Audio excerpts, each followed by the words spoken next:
obviously it was a great start to the season last year. How do you hope to emulate that into this year, knowing that second seasons are usually a bit harder for teams that have only come through last year?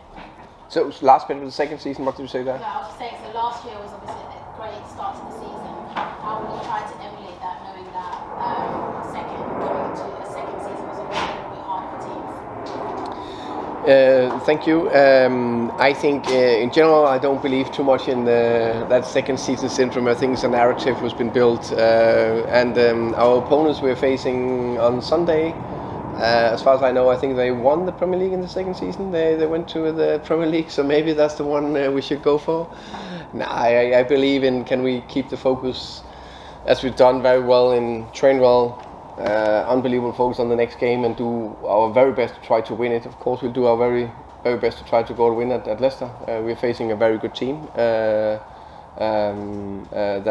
I'm convinced would try to do better than they did last year. You've got some great characters in the dressing room, and obviously with the departure of Eriksen this season, how much will his presence be missed, and who do you think has stepped up within the team to kind of take that presence on? I think we had a good team before Eriksen came, and I think we still have a good team. So we don't know exactly. I don't think there'll be one stepping up instead of him. I think it'll be more a team effort. But obviously there'll be some midfielders that hopefully can have a great season. They can be both Matthijs Jensen, Josh Da Silva, Vitaly Janov. All three of them, especially Josh, is coming back. So let's see. We're looking forward to see who is going to be flourishing and performing. It's crazy. It's just such an aeroplane.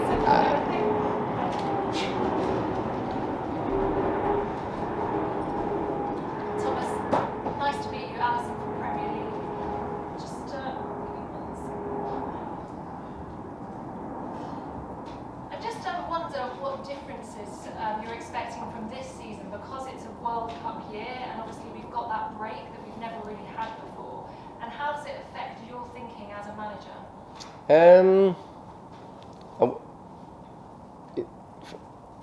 Very boring answer is that it will not affect my approach and the way we do it.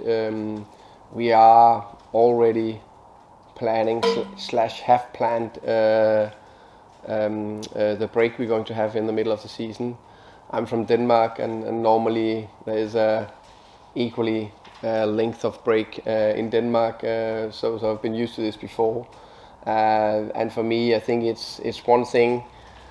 This preseason, most important thing, and then it's how we are preparing and performing every game. That's the most important. And I think actually, as a coach, okay, halfway through more or less, and then we'll have a chance to regroup and improve and train. I know that some players will be away, so that is maybe disrupting. That'll be disrupting things a bit, of course. But yeah, I haven't, as you know, it's very far away. What are your expectations for this season? I think last season it was really impressive that you were never really dragged into that relegation battle that so many suffered towards the end of the season. Can you put a number on it for us? Nope.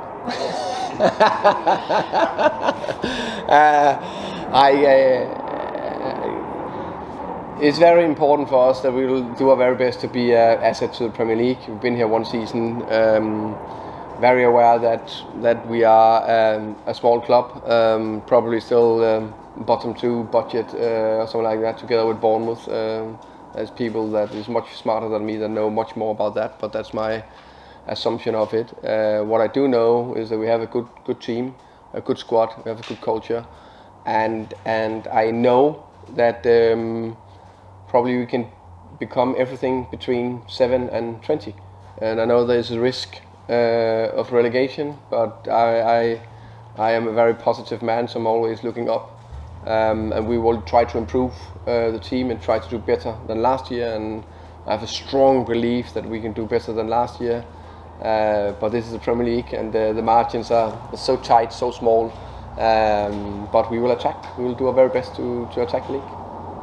What's the team news ahead of this game? Team news. So I said after the Betis game, Ethan Pinnock is out, Christopher Ajer is out.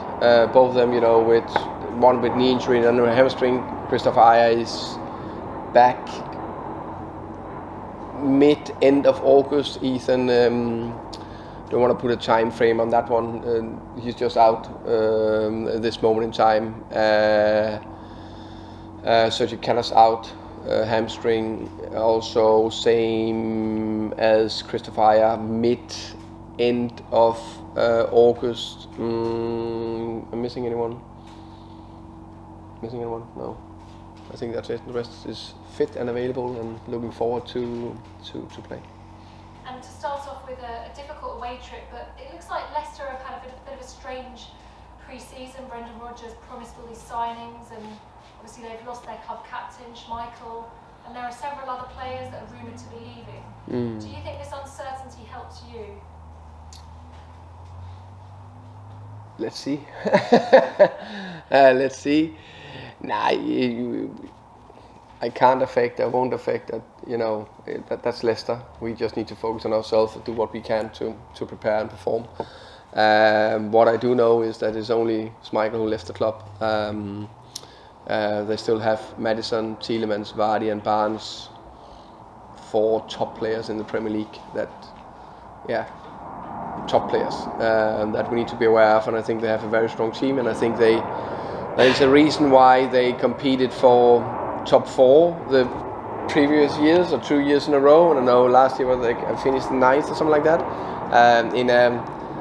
Looking from the outside, I'm not judging them, but I'm pretty sure they expected a bit more. I think they were unlucky with key injuries to Evans and Fofana, for example, and Vardy.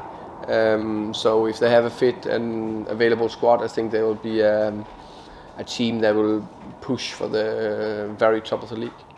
Thank you. Just finally from me, I just wonder what you think of the 5 substitutions. Personally, as a manager, does it make your role in tactics more difficult? Is it something that you relish? I relish it a lot. Love it. I voted for it, or we voted for it. I think it's the right thing. I think give us tactical flexibility. I'm definitely thinking a lot into how I can, hopefully will use it enough.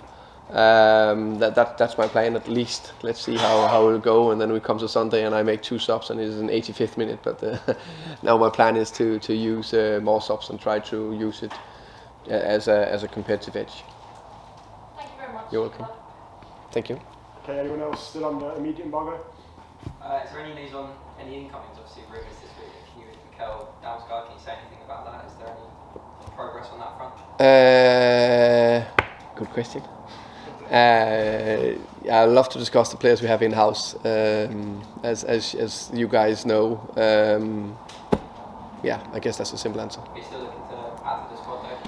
We definitely still in the market. We are still out there looking, searching if there is. I am overall satisfied with the squad. I think we have the number of players we need to each position.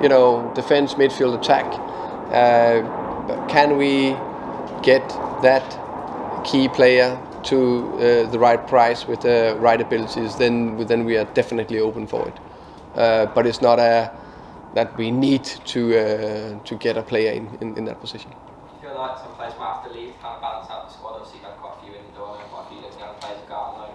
Do you think that some players I think it will maybe that still 1 or 2 potential will leave, but again, it depends on if there's coming more incomings or not, or how the squad is developing and injuries and so on. So I think that will be discussed more in the coming weeks.